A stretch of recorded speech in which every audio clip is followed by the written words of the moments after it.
So today we read from Judges, and I wanted to change the order of worship so that we had Judges ready to go for the recording. So we'll take care of that somehow. And I wanted to talk about Judges because this is the only time we read from Judges during the 3-year lectionary cycle. There is no other time that we read any passage. It is also why we read a big chunk of it, because there's a lot of things that happen in Judges, and the fact that we don't get to see them or hear about them the rest of the 3 years, I thought was worth taking a few minutes today to hear about it. And I wanted to talk about Judges because Judges comes from the Hebrew Scriptures, and I've learned that perhaps we may not be very familiar with it, especially if we're not reading from it regularly during the lectionary cycle. The theme of Judges could be Israelites, from success to failure, from covenanted people to disobedient idolaters. It's not necessarily the happiest book, but it's really important in sort of telling our history. So Judges is the 7th book of the Bible, right? Genesis, Exodus, Leviticus, Numbers, Deuteronomy, right? You know those. And then after those comes Joshua. And then after that is Judges. So as you know, people might be familiar with those first 5 books a little bit more. We read from them a little bit more. I know part of the church has been studying them for quite a while. So there's some familiarity there. And Joshua, you know Joshua, right? Joshua fit the battle of Jericho, right? That's that Joshua. So by the end of Joshua, things were great. The Israelites had made it into the promised land. Things were going well. And then Joshua dies. So we now move into a new phase of not living into covenant with God, right? Those first 5 books of the Bible are all about covenant with God. God making covenant with us, and we sometimes making covenant back with God, sometimes failing in covenant, but God coming consistently to make covenant with God.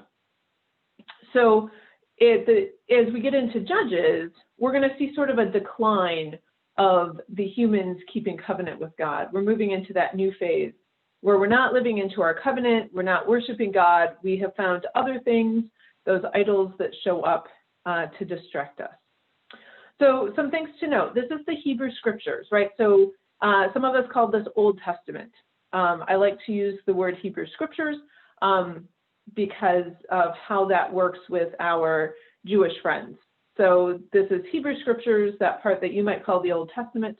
And I have heard again lately, but it's not a new sentiment, that people often just look at this and say, oh, that part of the Bible, that's where God is vengeful and full of war. God is a hateful God. I assure you that our Jewish friends would talk about a loving God who is always reaching out to God's people. When they read this part of our, when they read their scriptures, they don't talk about a hateful, vengeful God. They talk about a loving God who is continuing to reach out to God's people to make covenant, to show them love, to show them support. So if in your heart or in your head you ever think, oh, that Old Testament, that's just the vengeful God, please stop. Please don't.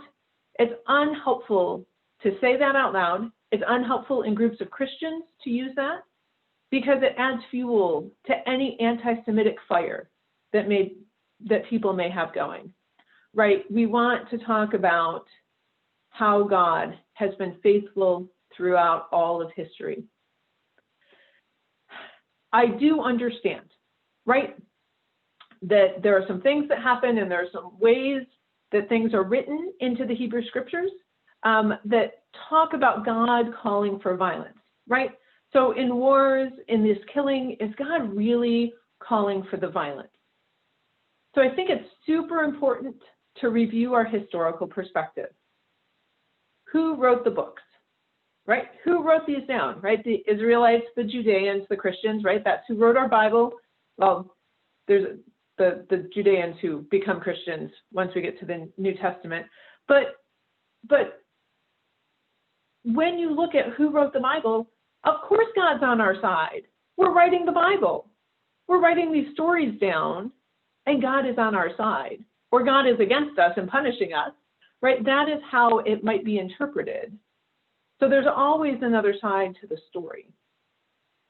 And also, I'm going to encourage us not to judge too harshly on these people 4,000 years ago about the wars. You know, especially today is a lot of war in Judges with Deborah as their leader. Let's not judge them too harshly on wars, since the Christians had the Crusades. And friends, even today in our space, there are plenty of people who claim themselves as Christians and believe that the United States should be bombing other people, right? So let's not go back and say, well, God said, because there are people around us that think that the United States is the chosen land and therefore we should be bombing other people. So if they were writing their stories, perhaps we might hear some things, same things. I will be inviting us to think more and more in nonviolent responses. But for today, I just wanted to add that perspective to what might be going on here and how we might not judge too harshly or generalize about this particular part of the Bible and these particular stories. So, Judges. This is my only chance to talk about Judges, so you get it all, right? This is just a great quote. The book of Judges can be characterized by a repeated cycle as follows.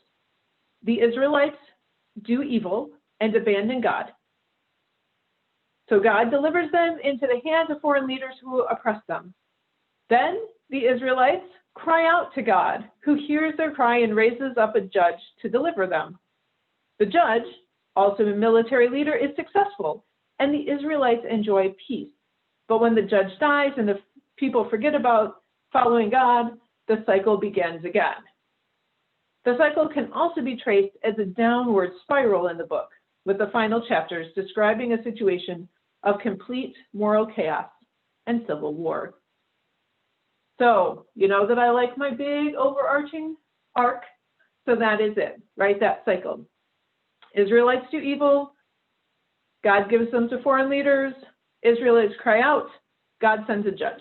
Around and around and around, we have that cycle. So today we get chapter 4, so we're a little bit into Judges. This cycle has happened before, but now we get to meet Deborah, who is a judge and a prophet. And she is well-respected, a well-respected leader of the community. So I'd like to note here that she's a woman, she tells men what to do, and no one seems to think that this is odd. So we meet Deborah, and she is sending Barak into war, and they're winning. So he goes into war, he's winning.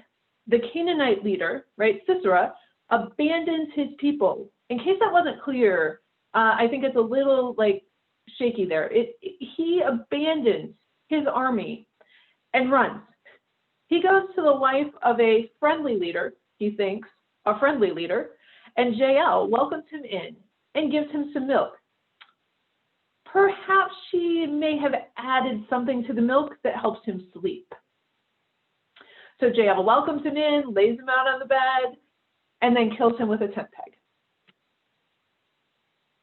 The result of this battle is 40 years of peace for the Israelites, where apparently they remembered that God is God and stayed faithful. So Jael, then you have Deborah and Barak and Jael.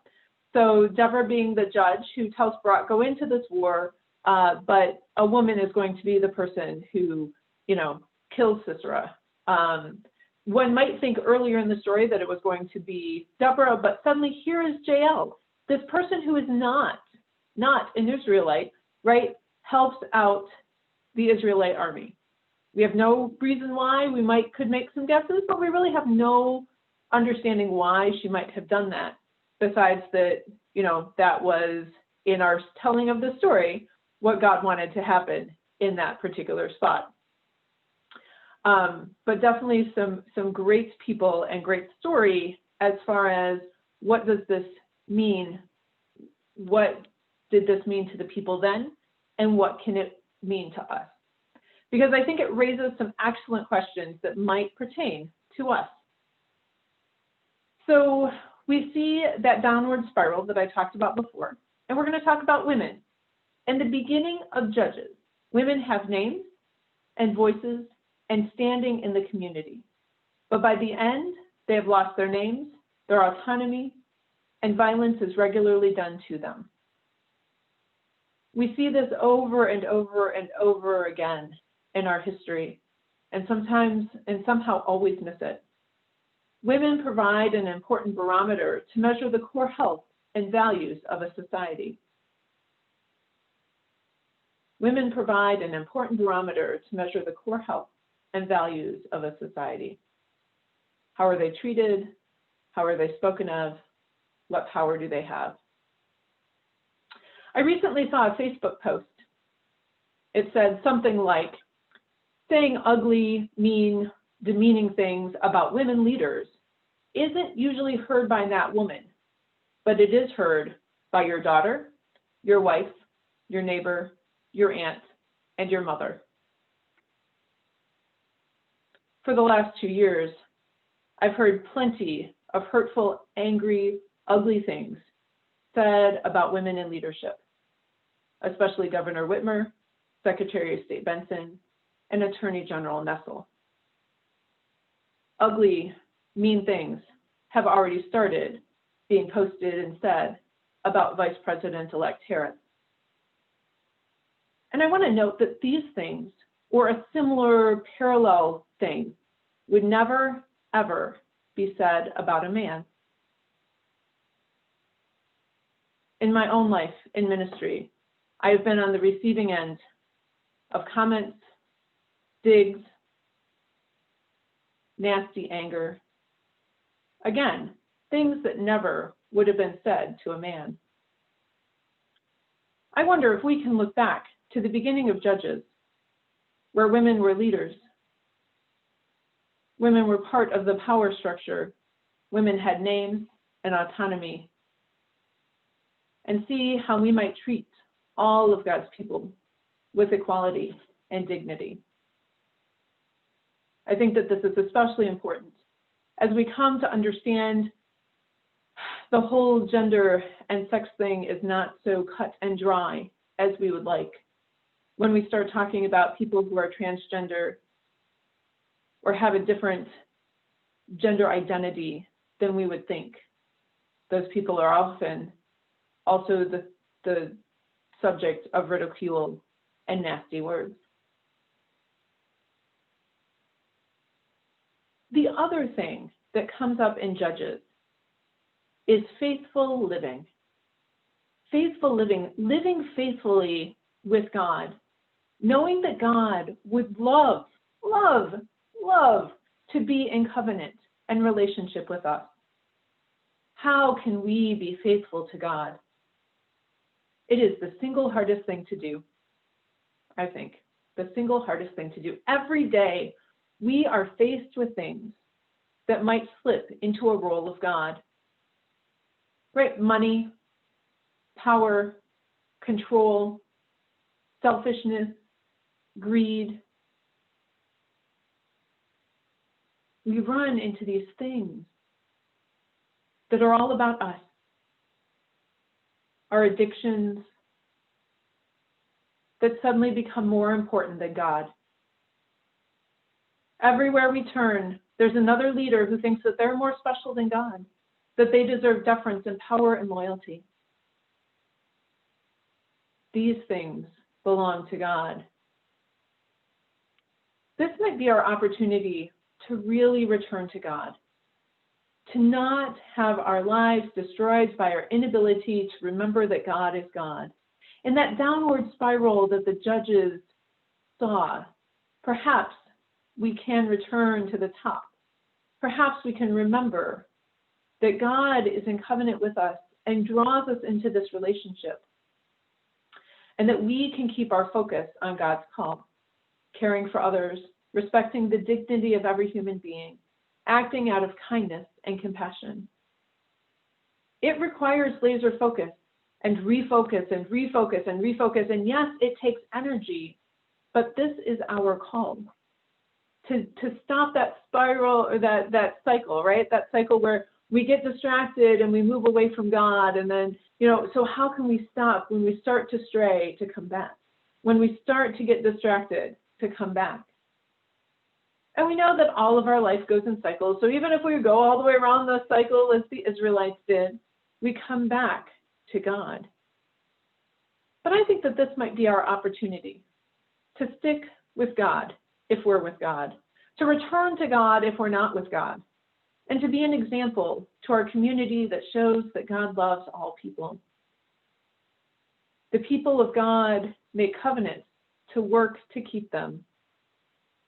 The church has an example to set for the world, one of love and forgiveness and reconciliation.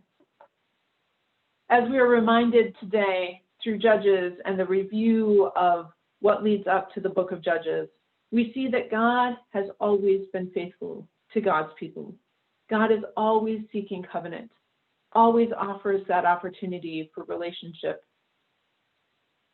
So I wonder if today we might recommit our covenant to our covenant with God, to be the community that respects the dignity of every human being, to be the people that God calls us to be, and to work to be faithful in living that out and not going astray with all the distractions of the world. And if we do, and when we do, we can be assured that God is with us, walking with us and guiding us. If life is cycles, then perhaps we might have wandered away. And this means that in the time where the history books will write of us as being the covenant people of God who continue to come back, continue to seek our faithful God, continue to love and serve others.